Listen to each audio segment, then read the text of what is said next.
Franck Ferrand sur Europe 1, au cœur de l'histoire.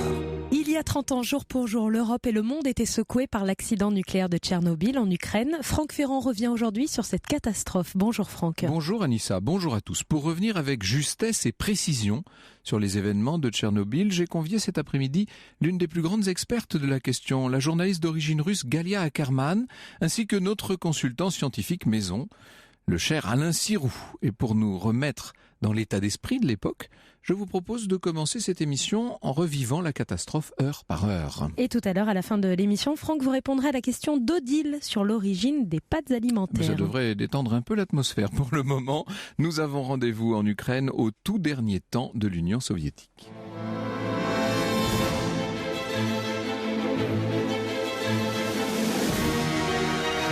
Europe 1, au cœur de l'histoire. Franck Ferrand.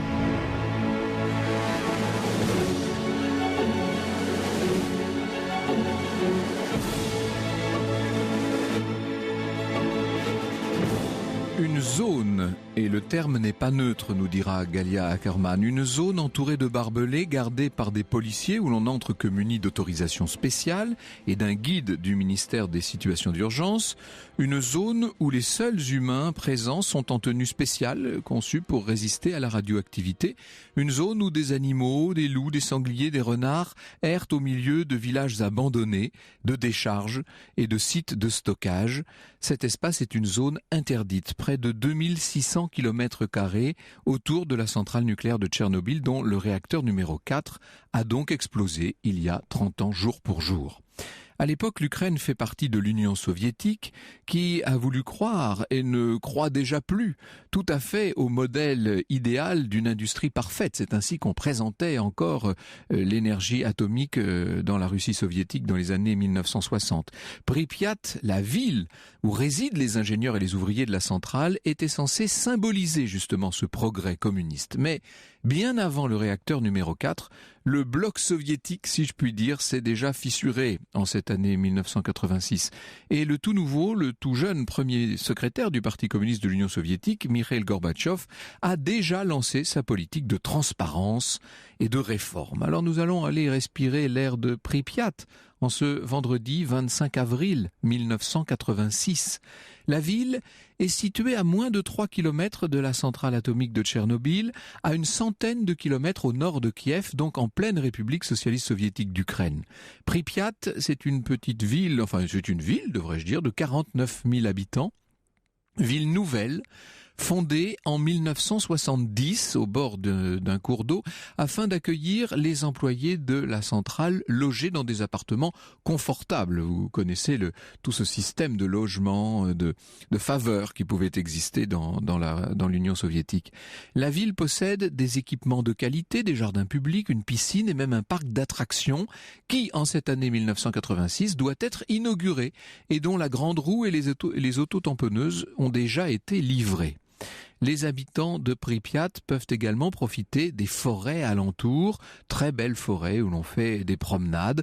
En clair, et contrairement à une grande partie de l'Union soviétique, on peut dire qu'il fait relativement bon vivre à Pripyat. À 2 km et quelques se trouve la centrale nucléaire de Tchernobyl. Elle a été construite à partir de 1971. Elle compte 4 réacteurs et 2 autres qui sont en construction, des réacteurs destinés à la production industrielle d'électricité évidemment, mais aussi, et nous en parlerons tout à l'heure parce que ça n'est pas négligeable dans ce qui nous intéresse, à la production de plutonium. La capacité de la centrale est énorme, 4000 mégawatts, ce qui fait d'elle la plus importante centrale nucléaire du RSS. Et avec le projet qui est en cours, elle devrait carrément se placer à l'issue des travaux programmés au tout premier rang mondial. À l'intérieur, 2 réacteurs sont reliés à une gigantesque salle des machines, salle commune où se trouvent les turbines et les générateurs de courant alternatif. À côté de chaque bloc énergétique et de sa salle des machines se trouvent des installations de stockage des déchets radioactifs, solides et liquides.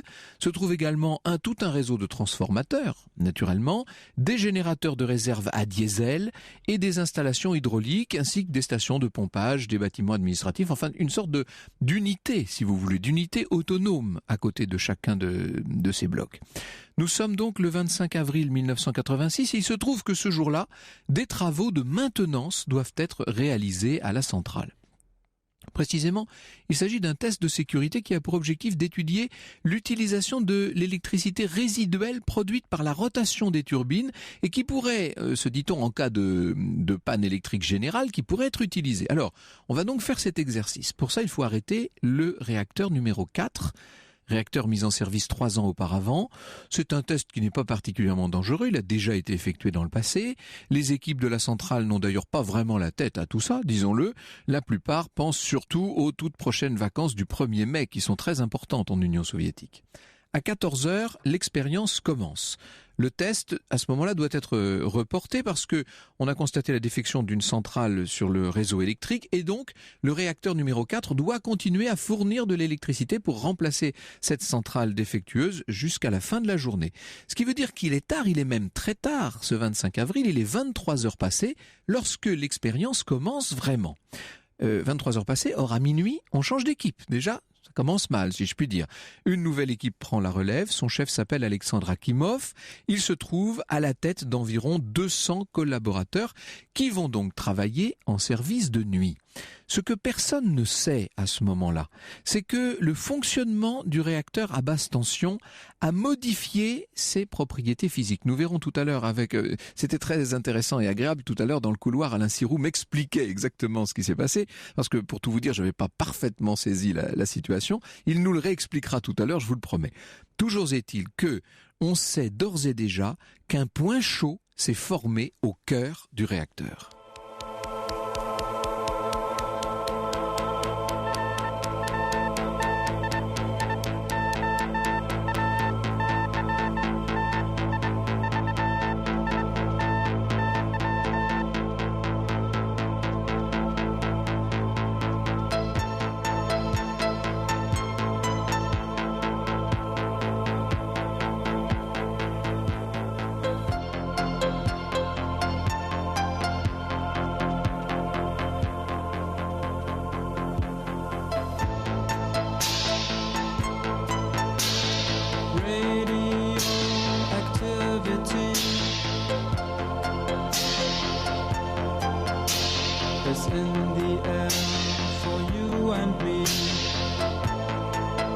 Radioactivity, le titre du groupe Kraftwerk, un groupe allemand, un morceau qui a été écrit 10 ans avant la catastrophe de Tchernobyl et que les fidèles auditeurs d'Europe 1 auront reconnu. Cet après-midi, Franck Ferrand, pour les 30 ans de cette catastrophe, car c'est 30 ans jour pour jour que s'est produit la catastrophe de Tchernobyl, vous nous racontez ce qui s'est passé heure par heure. Alors la catastrophe commence, vous l'aurez compris, dans la toute fin de la soirée du vendredi 25 avril, ce qui veut dire que là nous sommes déjà le samedi 26. L'équipe de nuit de la centrale nucléaire de Tchernobyl poursuit son test de sécurité. Encore une fois, le but c'est d'étudier l'utilisation de l'électricité résiduelle produite par la rotation des turbines, électricité qui pourrait être utilisée en cas de panne générale. Alors, les opérateurs doivent commencer par ramener la puissance du réacteur à 25% de sa capacité totale. Ils la baissent donc, mais ils ne parviennent pas vraiment à la stabiliser à ce niveau. La vérité, c'est que la tension diminue trop vite. Le réacteur se trouble et bien entendu, bientôt, il va se retrouver en arrêt total. Les opérateurs à ce moment-là tentent de faire remonter la puissance, puisque le but c'est d'avoir une puissance à 25% de la puissance totale. Pour ça, il faut retirer des barres de neutralisation en quelque sorte qui sont installées pour faire descendre la puissance du réacteur. Là, on les retire. C'est ce qui permet de contrôler, de moduler en quelque sorte la puissance. Après 5 minutes, la tension du réacteur remonte donc. Le test peut reprendre. Il est 1h23 et 4 secondes exactement quand les turbines du réacteur s'arrêtent. Les pompes envoient moins d'eau vers le cœur du réacteur, ce qui veut dire que la vapeur va augmenter et va se former autour d'un point chaud. Nous verrons dans quelles conditions aussi tout à l'heure, parce que pour tout vous dire, lorsque Alain Sirou l'explique, c'est beaucoup plus clair que lorsque je le dis moi-même. La tension monte trop vite, des ouvriers veulent alerter les ingénieurs de la salle de contrôle du réacteur, il est 1h23 et 38 secondes. Je vous donne ces horaires pour vous montrer à quel point tout ça va très vite. Les turbines s'arrêtent à 4 secondes, 36 secondes plus tard, le chef de l'équipe de nuit, Alexandre Akimov, actionne le fameux bouton rouge, le bouton d'arrêt d'urgence, qui provoque l'abaissement des barres de contrôle dans le cœur du réacteur. Donc les revoilà, ces barres qui vont faire baisser la puissance du réacteur. Sauf que la manœuvre va produire l'effet inverse. Alors là encore pour une raison physique assez stupéfiante, mais d'un seul coup on va voir augmenter dans des proportions folles la tension du fameux réacteur. Et en à peine 4 secondes, le réacteur atteint 100 fois sa valeur nominale. Alors là, vous imaginez, branle-bas de combat, les clignotants, les voyants qui se mettent à marcher dans tous les sens, les alertes, la panique est générale. Quelques secondes après retentit la première explosion. Il n'y a plus de courant. Et puis une deuxième explosion encore plus forte. Et à ce moment-là, la dalle supérieure de protection, qui est une dalle en béton, qui fait plus de 1000 tonnes quand même. Cette dalle se soulève.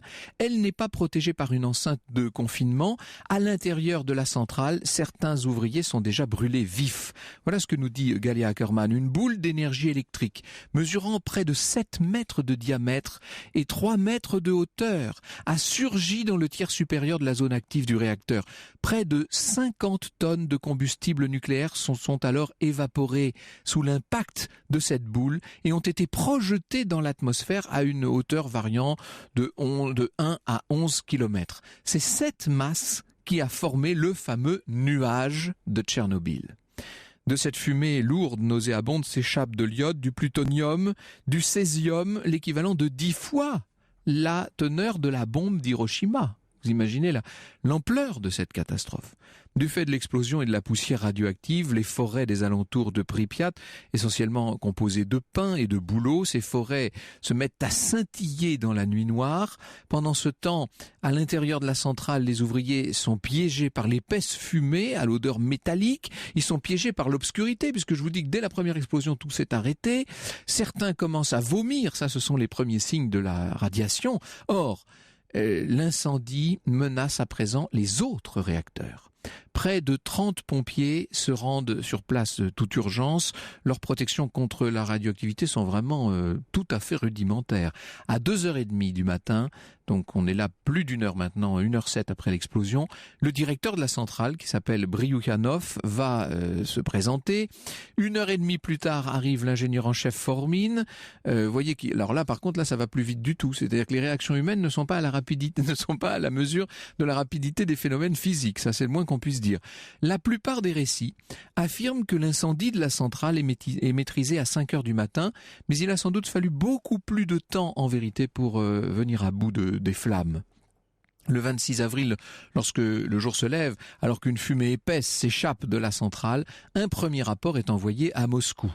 La catastrophe est tout de suite minimisée. Bien entendu, il ne s'agit que d'un incident, mais le réacteur numéro 4 est intact, il va être remis en activité très bientôt. Enfin, on connaît toute cette phraséologie bureaucratique. À 13h, des émissaires venus de Moscou, dont pas mal de scientifiques d'ailleurs, arrivent à Kiev. Ils montent à bord d'un hélicoptère qui va survoler la centrale. Et là, ils ne peuvent que constater l'ampleur de la catastrophe. Et notamment, ils voient ce réacteur éventré, fumant. Un photographe va prendre toute une série de clichés, seulement les films seront détruits par la radioactivité. À 18h part de Moscou une équipe spécialisée, une équipe de secours. Mais vous vous rendez compte, il est 18h. Tout ça s'est passé aux alentours de minuit, 1h du matin. Donc on a perdu évidemment beaucoup de temps. Est-ce qu'on pouvait faire autrement ? C'est une des questions que nous nous poserons tout à l'heure. Dans les premières heures du dimanche 27 avril, commence le largage sur le réacteur détruit de tonnes et de tonnes de sable, de plomb. On descend très bas pour pouvoir les larguer le plus précisément possible, à 200 mètres de hauteur. Un journal du régime, l'Étoile Rouge, racontera quelques semaines plus tard les détails de l'opération et on y trouve notamment le témoignage de ce pilote qui dit « On restait suspendu au-dessus du cratère, on ouvrait la porte de l'hélicoptère, puis regardant dans l'ouverture et visant à l'œil nu, on laissait tomber le sac. » Voilà comment on réagit. Ce sont des largages qui vont durer pendant des jours et des jours et des jours. Ce même 27 avril, donc le dimanche à 14h, on est maintenant plus de 36 heures après la catastrophe, la ville de Pripyat, qui donc est située à 2 km de la centrale, est entièrement évacuée. Les 49 000 habitants vont quitter la ville à bord de plus de 1100 autocars qui ont été réquisitionnés pour la circonstance. Dans l'annonce diffusée par les haut-parleurs, nous dit Galia Ackerman, une voix féminine leur promettait un prompt retour dans 2 ou 3 jours, dès que la situation radiologique défavorable, c'est ainsi qu'on parlait, dès que la situation radiologique défavorable se serait améliorée. Ce n'était pas un mensonge délibéré, précise Galia Ackerman.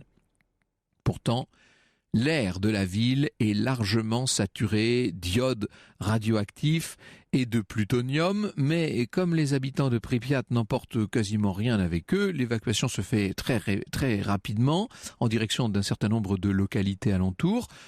Ce que j'ai simplement omis de vous dire, c'est qu'à ce stade, c'est-à-dire là maintenant, 2 jours après le début de la grande catastrophe nucléaire de Tchernobyl, l'Europe et le monde ne sont toujours pas au courant de ce qui est en train de se passer. Franck Ferrand vous propose de revivre la catastrophe de Tchernobyl. C'était il y a 30 ans, le 26 avril 1986. Vous pouvez bien sûr réagir à cette émission. Posez vos questions à Franck Ferrand et ses invités. Rendez-vous sur Twitter avec le hashtag ACDH ou sur la page Facebook Au cœur de l'histoire. Franck Ferrand revient dans un instant. Europe 1, au cœur de l'histoire. Franck Ferrand, 14h, 15h sur Europe 1.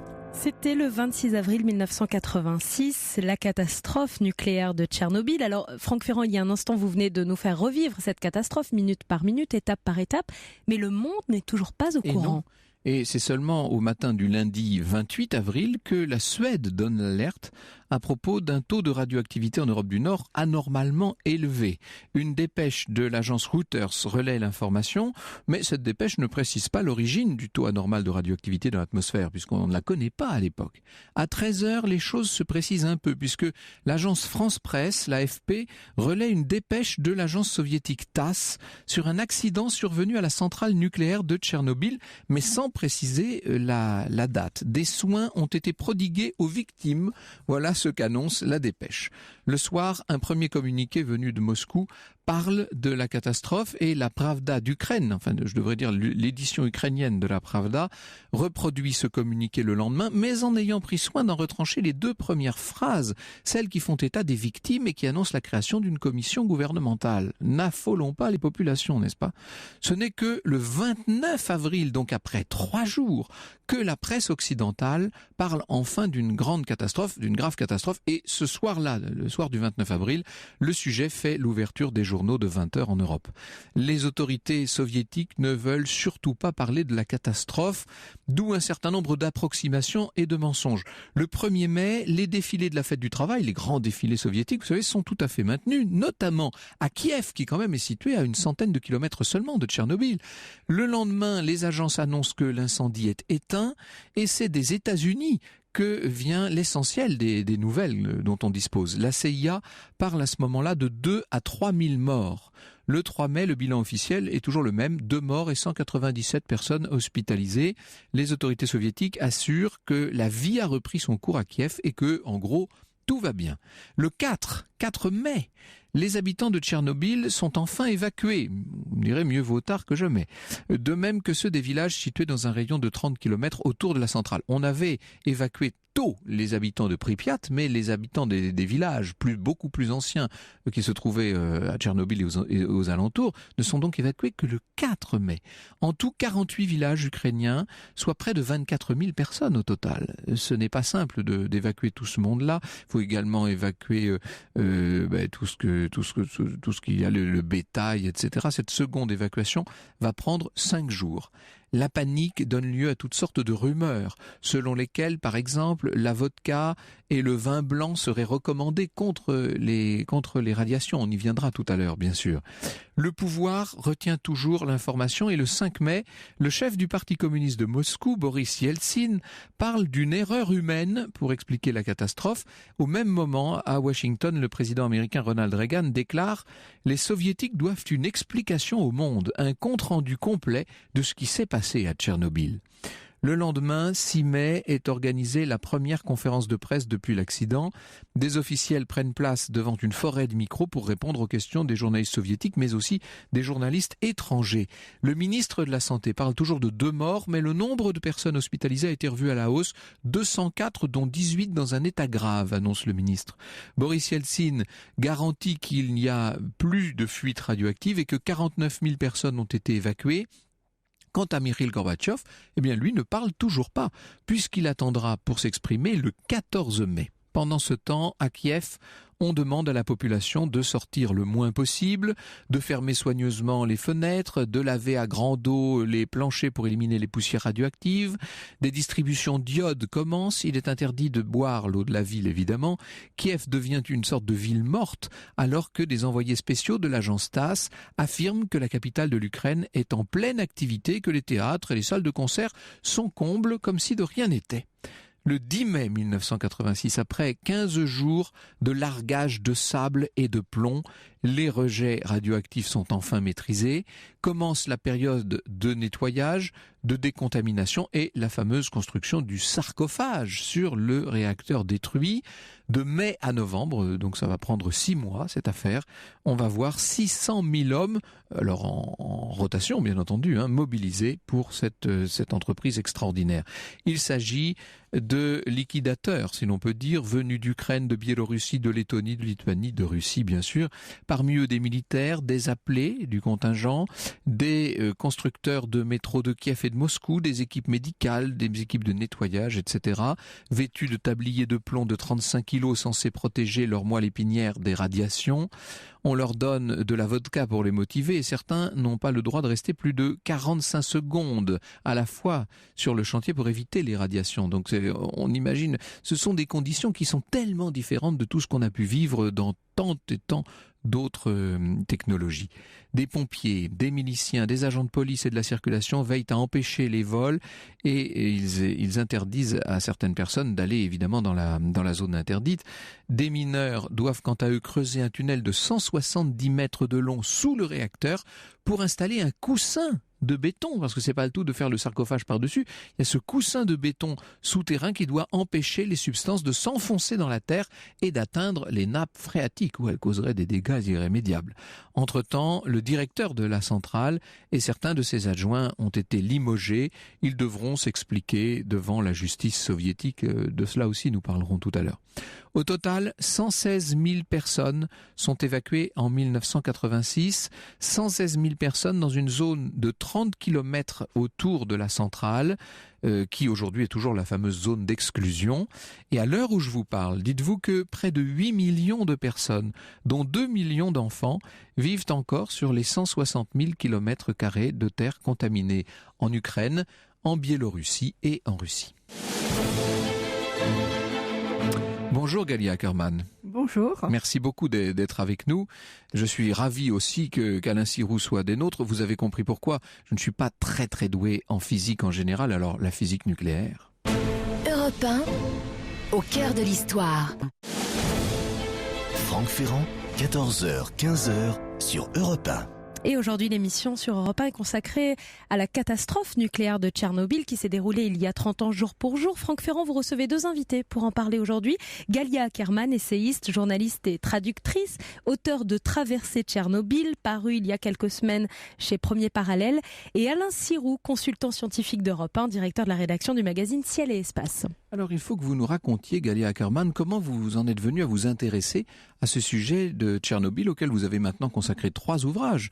Traversée Tchernobyl dont vient de parler Anissa, mais aussi Les silences de Tchernobyl en 2006 et Tchernobyl, retour sur un désastre en 2007. Eh bien, les choses parfois se produisent par hasard.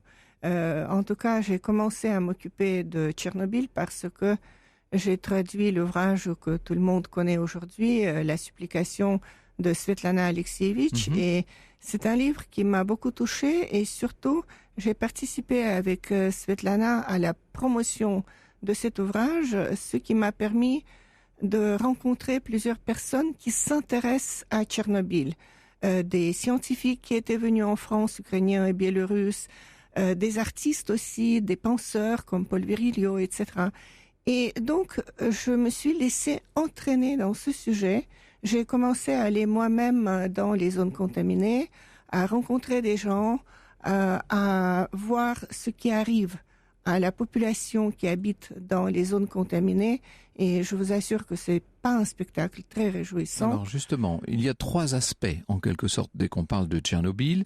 Il y a la dimension politique que nous aborderons vers la fin de ce débat, c'est-à-dire la question de l'information des populations, qu'il s'agisse des populations soviétiques ou des populations du reste du monde à cette époque, et notamment de la population française, puisque c'est devenu maintenant, c'est très connu, cette histoire du nuage radioactif qui serait censé s'être arrêté un peu avant les frontières françaises. Bon, bref, on sait très bien qu'il n'en est rien aujourd'hui. Le deuxième sujet, c'est celui des conséquences concrètes et pratiques, justement, sur la population et des mesures qui ont été prises ou n'ont pas été prises à cette époque. Et ça, c'est votre grand sujet, si je puis dire. Nous y venons dans un instant. Avant cela, revivons peut-être les événements eux-mêmes. Je viens de les raconter. Je vous propose d'entendre ce qu'on entendait sur l'antenne d'Europe 1, justement, à ce moment-là. On était le 30 avril 1986. C'était Jean-Pierre Joulin qui envoyait son papier, si je puis dire, depuis Moscou. Voilà ce qu'on pouvait dire. D'après les services de renseignement américains, il est en fusion ou il a fondu. Les mêmes services de renseignement donnent le scénario suivant de la catastrophe. Vendredi, un premier réacteur de la centrale atomique a de sérieux problèmes. Samedi, le cœur de ce réacteur est entré en fusion. Dimanche, les soviétiques ont essayé d'intervenir et alors qu'ils essayaient d'intervenir, une explosion chimique est intervenue, le réacteur a été détruit, le toit a été soufflé, un énorme trou s'est ouvert, tout autour les murs du réacteur se sont écroulés. C'est d'ailleurs les images qu'ont rapportées les satellites espions qui sont braqués actuellement sur les lieux de la catastrophe. Et c'est alors, après cette explosion chimique, qu'un deuxième réacteur voisin, tout proche du premier, a été atteint à son tour, et c'est ce réacteur qui actuellement fondrait. Jean-Pierre, des experts ouest-allemands informés par les États-Unis estiment que la fonte de ce deuxième réacteur peut entraîner une catastrophe de la même ampleur que la première. C'est ce qu'on dit aussi à Washington ou pas ? À Washington, on pense, si vous voulez, que les deux catastrophes ont été quasiment simultanées et qu'actuellement, on est derrière le pire, si j'ose dire. Alors, on peut dire que dès le 30 avril, on avait quand même une vision relativement précise, grâce aux Américains en l'occurrence, de ce qui s'était passé en Ukraine, de ce qui s'était passé à Tchernobyl, Alain Sirou. Oui, c'est vrai, même si c'est difficile d'interpréter des images satellites. Oui. En fait, il y a eu un seul réacteur concerné. Tout s'est passé d'un seul coup, si je puis dire. Vous avez vraiment noté l'extrême rapidité. Oui, et c'est le réacteur numéro 4 qui est un réacteur extrêmement puissant, puisque c'est quand même 1000 mégawatts. Et pour schématiser l'accident, excusez-moi, mais on va vraiment le schématiser, mais le chaudron nucléaire, c'est quoi ? Ce sont des réactions de fission, qui sont dans un réacteur, et vous avez des grappes de barres. Et dans ces barres, vous avez de l'uranium. Et cet uranium, barres, ça fait comme des espèces de grands néons, comme ça, qui descendent dans les... Descendent. Il y en a vraiment beaucoup. Il y en a 1681 tubes qui descendent dans ce réacteur. Et vous avez un contrôle, en quelque sorte, de cette chaleur par des modérateurs. Ces modérateurs sont des barres aussi qui sont composées de bore ou d'autres matériaux absorbants qui permettent en fait de contrôler cette réaction. On augmente la puissance ou on la réduit en levant les barres. Voilà. Sauf que les barres en question, faut-il encore qu'elles puissent descendre dans le réacteur ? Parce que ça va être le problème. Là, vous avez deux choses. Vous avez vraiment la puissance du réacteur, c'est-à-dire la chaleur, et puis vous avez ce qu'on appelle le caloporteur, c'est-à-dire vous avez un refroidissement, et le refroidissement, là pour le compte, c'est de l'eau. C'est-à-dire de l'eau qui circule dans le réacteur, et puis qui ressort et qui entretient une turbine. Donc c'est de la vapeur, et vous avez comme ça un équilibre. Vous avez vraiment la chaleur, vous avez l'évacuation de la chaleur, et vous avez la production d'électricité. Là, dans le test, qu'est-ce qu'on a voulu faire ? On a voulu baisser la température, on a voulu couper le réacteur, et voir aux limites de ce réacteur, finalement, comment il pouvait réagir. Et on se rend compte qu'il y a plusieurs erreurs. Il y a des erreurs humaines, et puis il y a une instabilité propre à ce réacteur qui fait qu'à un moment donné, la température a augmenté et qu'il était trop tard pour redescendre des barres de contrôle. Et donc, la tentative de... Quand vous dites qu'il était tout trop tard, arrêter. c'est-à-dire que la température était telle que ça n'aurait plus servi à rien et que de toute façon les barres ne pouvaient plus descendre dans le réacteur, c'est ça? Ils ont tenté au dernier moment de descendre les barres, mais ils avaient coupé tous les signaux d'alarme, c'est-à-dire que ils avaient coupé... Bah oui, pour les besoins de l'expérience. Pour les besoins de l'expérience, mais c'était quand même vraiment extrêmement dangereux. Ce réacteur est très instable et les gens qui opéraient n'étaient pas des physiciens. Ils avaient reçu des ordres et donc ne pouvaient pas interpréter ce qu'ils voyaient. Ils n'avaient pas de marge de manœuvre, disons les choses. C'est très compliqué parce que c'est une accumulation, de circonstances qui font que finalement, dans un accident comme celui de Tchernobyl et comme beaucoup d'accidents, vous avez une part humaine, vous avez une part technique, vous avez une part, je dirais, d'instruction alors propre au système soviétique qui faisait que on appliquait à la règle. C'est rigide. Et puis ça ne pouvait pas exploser. On pensait que ça ne pouvait pas exploser. Oui. Impossible. C'était totalement impossible. Le nucléaire était sûr. Alors pour venir sur le terrain de Galia Ackerman, quand vous parlez de fautes humaines, quelles ont été les erreurs humaines? À qui peut-on reprocher les premières C'est extrêmement difficile. Je crois que c'est une chaîne. Il n'y a pas un individu qu'on peut, je dirais, pointer du doigt. Chaque personne qui était à son poste avait une responsabilité qu'elle assumait. Mais c'est vrai que les signaux n'ont pas été compris et les conditions de l'expérience, dès le départ, étaient désastreuses. Mais il y avait un respect de l'autorité et il fallait faire cette expérience coûte que coûte. Il y a eu un procès, évidemment. Il y a même eu plusieurs procès, en vérité, Galia Ackerman. Oui, il y a eu un procès et les responsables, comme les personnes que vous mentionnez, le directeur de la centrale, l'ingénieur en chef de la centrale, ont été condamnés à de lourdes peines de prison. Mais je crois que c'est une responsabilité qui aurait dû être partagée entre peut-être eux et ceux qui ont, par exemple, conçu cette expérience et ceux qui ont en général approuvé le fonctionnement de ce type de réacteur, étant persuadés qu'il était tellement sûr qu'on aurait pu, comme disait le grand académicien nucléaire Alexandrov, en installer un sur la place rouge. Un réacteur de ce type... Tellement il était sûr. Était considéré sûr comme un samovar. Sauf que là, le samovar est tombé en panne, si je puis dire, ou plutôt s'est emballé, ce qui est bien plus grave, avec des conséquences qui d'emblée ont été terribles. En termes, il faut parler donc de ce fameux nuage et de ses conséquences, Alain Sirou. Oui. On peut parler de plusieurs nuages. En fait, il y en a au moins 6 qui ont été observés, puisque ce qui s'est passé, c'est qu'il y a eu ce qu'on appelle en termes nucléaires une excursion, c'est-à-dire vraiment l'explosion du réacteur qui a soufflé, vous l'avez décrit, le chapeau. Et le deuxième problème de ce réacteur RBMK, donc soviétique, c'est qu'il n'y avait pas d'enceinte de confinement, pas de coffre-fort. Et la première, je dirais, réaction dans les pays occidentaux et après Tchernobyl, ça a été de construire des doubles systèmes de confinement pour maintenir la radioactivité. Et donc là, on a vu quoi? On a vu une explosion et la libération dans l'atmosphère de gaz radioactifs, de graphite, d'uranium, etc. Et le cœur du réacteur a fondu. Mais n'oubliez pas que 95% du combustible est resté à l'intérieur du cœur. Donc les 5% qui se sont volatilisés ont contaminé pratiquement toute l'Europe. Incroyable. Donc c'est ça qui est extrêmement important. Il y avait pratiquement, je crois qu'il y avait 160 tonnes de combustible d'uranium à l'intérieur du réacteur. Il en reste 95%. On évacue très vite Pripyat, mais pas les autres villes. Il va falloir quand même plusieurs jours avant qu'une véritable politique sanitaire soit mise en place. C'est lié à quoi cette lenteur, Galia Ackerman? Je crois que les autorités soviétiques, il ne faut pas les présenter comme des monstres, n'ont pas compris eux-mêmes l'importance de ce qui venait de se passer.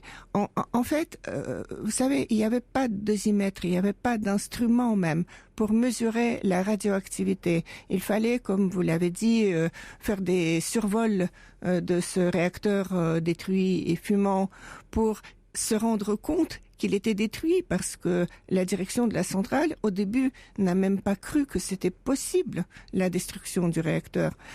Et donc, il fallait décider quelles mesures de prendre un peu à l'aveugle. Il fallait prendre des mesures, surtout partout, pour décider ce qu'il faut évacuer, il ne faut pas évacuer. Donc, pour Pripyat, c'était assez sûr, parce que la ville a été irradiée au plutonium. Donc ça a été décidé relativement vite. Mais même là, je vous donne un petit détail assez terrible. Le 26 avril, donc le réacteur a déjà explosé dans la nuit, mais c'est une journée ensoleillée d'avril. Il y a des mariages qui se font au grand air à Pripyat. Les gens regardent depuis leur balcon la luminescence, c'est-à-dire ce gigantesque incendie, et pas seulement l'incendie, il y avait vraiment une sorte de luminescence dans le ciel qui était, paraît-il, très belle la nuit. Spectaculaire, oui, bien sûr. Oui, presque comme une aurore boréale.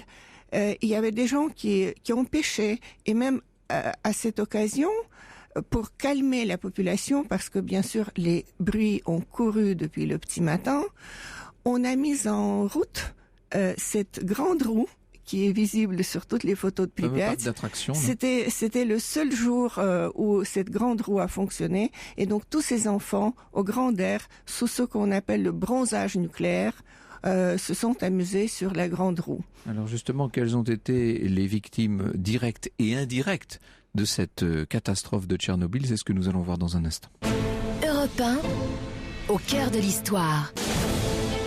Franck Ferrand, 14h, 15h sur Europe 1. Un sarcophage de béton, triste présage, macabre nom, une fragile chape de plomb. Pour un futur nommé Armageddon. Armageddon. Les maisons, le ciel, la terre, les hommes, les enfants, les rivières, les animaux, la vie entière ont disparu dans la poussière. 26 avril, c'est le titre de cette chanson de Renaud, extraite de la compilation 20 ans Tchernobyl. Et aujourd'hui, ce sont les 30 ans de cette catastrophe nucléaire. Vous recevez deux invités pour en parler avec vous, Franck Ferrand. Galia Ackerman, essayiste, journaliste et traductrice, auteur de Traversée de Tchernobyl, paru chez Premier Parallèle, et également auteur de Tchernobyl, Retour sur un désastre. Et Alain Sirou, consultant scientifique d'Europe 1 et directeur de la rédaction du magazine Ciel et Espace. Vous avez rencontré, vous, évidemment, tous ceux qui sont touchés directement par cette catastrophe de Tchernobyl. On peut dire, Madame Ackerman, qu'aujourd'hui encore, c'est très présent à l'esprit de beaucoup, bien entendu. Écoutez, bien entendu, c'est présent. Comment peut-il en être autrement?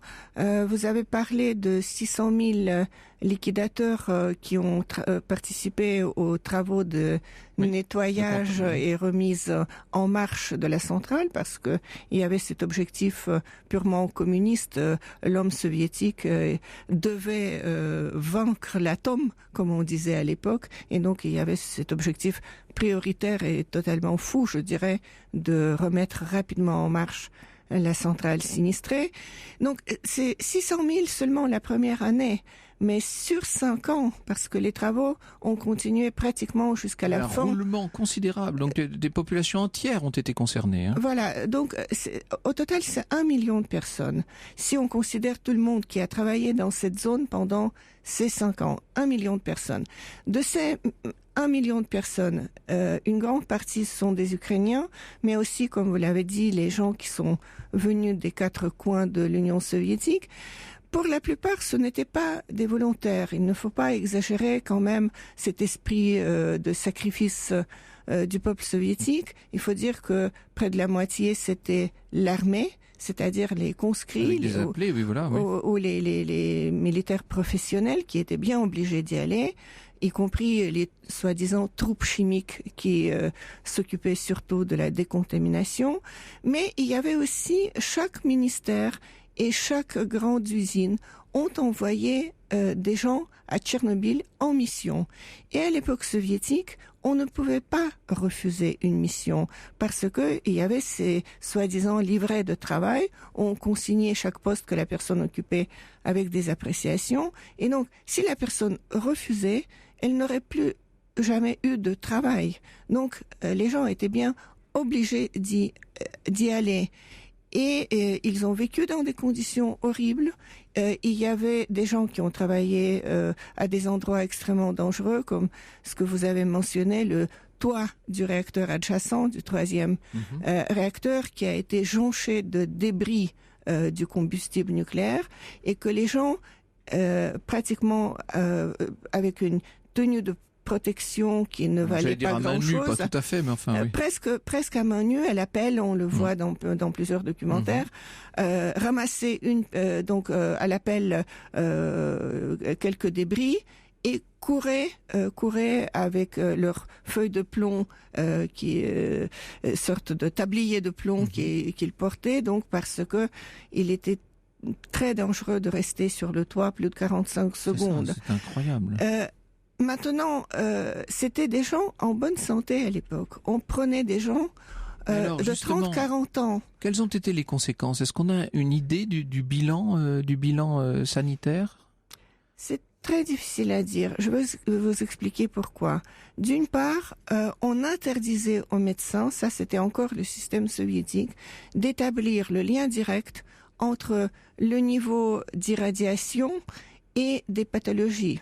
Ensuite, vous savez, l'Union soviétique s'est décomposée, a éclaté en 1991. Donc ces liquidateurs sont retrouvés dans différents pays. Il n'y a pas eu de registre unique. Et ce que nous savons, c'est surtout par des associations d'anciens liquidateurs.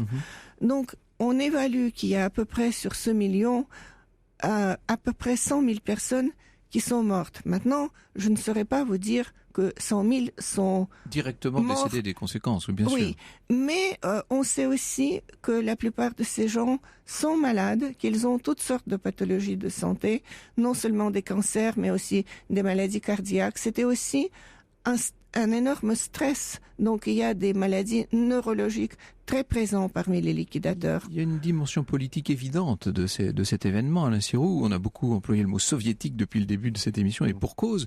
On est à la toute fin de l'URSS, 5 ans effectivement avant la chute de cet empire communiste, et c'est l'époque où les soviétiques sont en train de s'incliner devant les Américains sur le plan spatial, avec l'initiative de défense du président Reagan, et simultanément arrive cet accident nucléaire.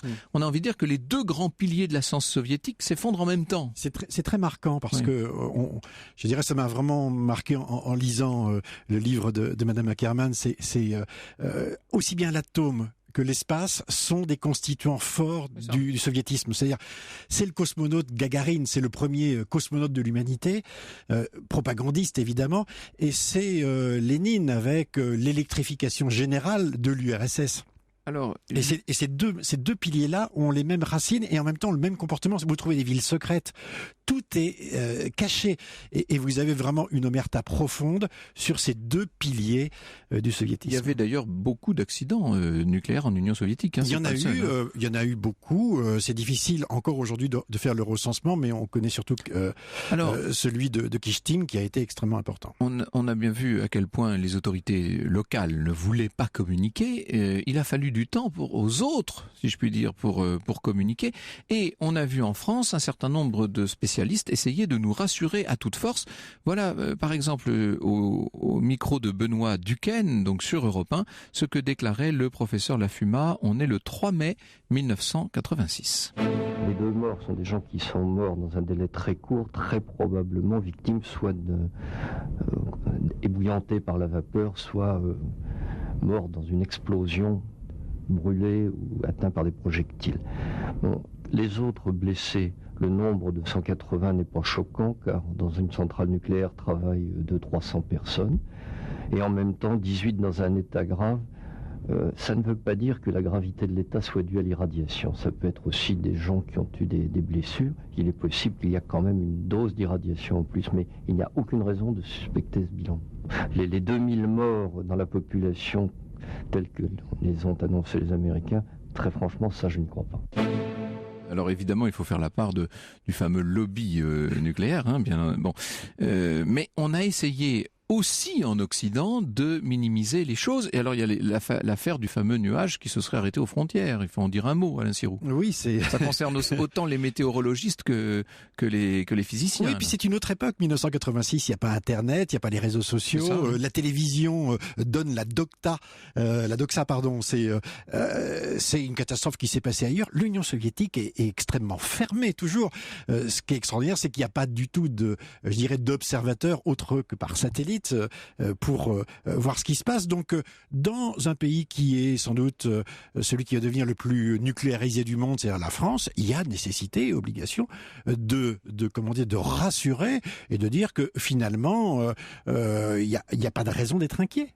Un mot juste, parce que là nous sortons du cadre historique et je voudrais qu'on revienne avec Galia Ackerman à des considérations plus historiques, mais un mot sur les risques actuels et sur l'affaire de Fukushima aussi. Est-ce qu'on peut comparer les deux catastrophes ? On peut les comparer, même si les causes ne sont pas les mêmes. Fukushima, c'est suite à un tremblement de terre et puis une inondation, je dirais, de la centrale avec rupture d'électricité et de circuits de refroidissement. Et là, on a 3 réacteurs qui sont entrés en fusion avec des émissions, des explosions, etc. Et Fukushima est aujourd'hui une catastrophe qui continue. Et oui, ça, il faut jamais oublier de le dire. Absolument. Là, c'est pas de l'histoire, c'est de l'actualité. C'est de l'actualité. On continue de polluer actuellement. En ce moment même, on continue de refroidir les cœurs des réacteurs sans connaître exactement l'état de l'intérieur de ces réacteurs. L'eau est récupérée, l'eau contaminée, elle est de temps en temps relâchée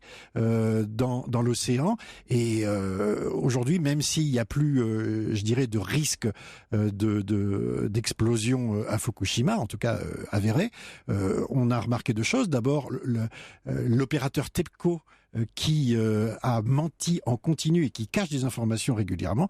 Et puis ensuite, le fait que ça continue de façon régulière et permanente. Merci beaucoup pour cet éclairage toujours très précis. Merci Alain Sirou. Je signale que le numéro de mars-avril de Ciel et Espace est actuellement en kiosque. Il y est question notamment des ondes gravitationnelles, la nouvelle astronomie, nous expliquez-vous. Alors ça, c'est une sorte de révolution complète du paysage. Et puis, un numéro hors série, par ailleurs, de Ciel et Espace, sur le nouveau guide du système solaire. Vous avez trouvé des nouvelles planètes à nous montrer, c'est ça ? Des milliards. Des milliards.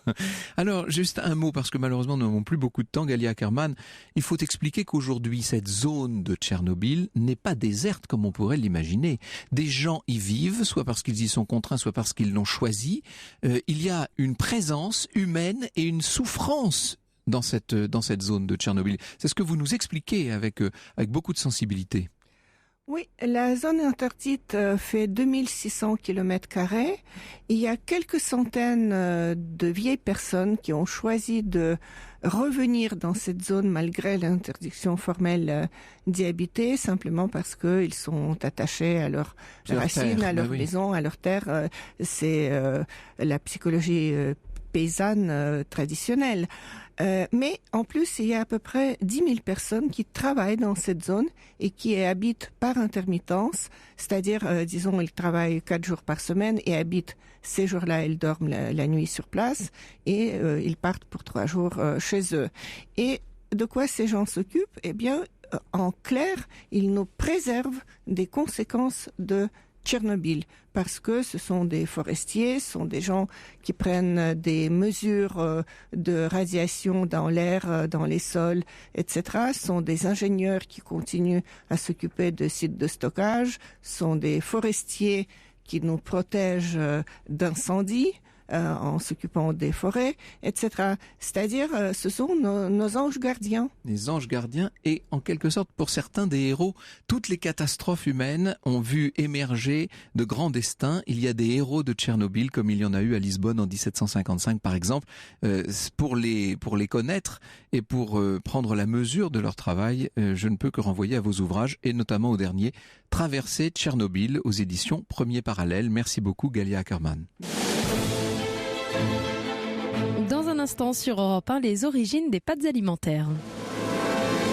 L'histoire sur Europe 1, c'est avec Franck Ferrand. Europe 1, au cœur de l'histoire. Retour aux origines. Avec pour vous aujourd'hui, Franck, une question d'Odile qu'elle vous a envoyée par courrier. Elle voudrait connaître les origines des pâtes alimentaires. Alors c'est une origine chinoise, comme bien souvent, ce sont les Chinois qui auraient inventé ça il y a 4000 ans déjà, et la légende voudrait que les pâtes soient arrivées en Occident dans les, dans les cales de Marco Polo. En fait, c'est une légende, ça. D'ailleurs, il y aurait beaucoup à dire sur Marco Polo, mais c'est un tout autre sujet. Ce qui est certain, c'est qu'on va voir en Italie se développer des spécialités de pâtes. Alors les spaghettis plutôt à Milan, les fettuccine à Rome, les lasagnes à Gênes, les macaronis à Naples, etc. Comment toutes ces pâtes ont-elles mis les pieds, si j'ose cette affreuse métaphore, en France? Eh bien, dans les bagages de Catherine de Médicis au moment de son mariage. Tout ça est un peu simplifié, mais il y a sans doute un peu de vrai dans tout ça.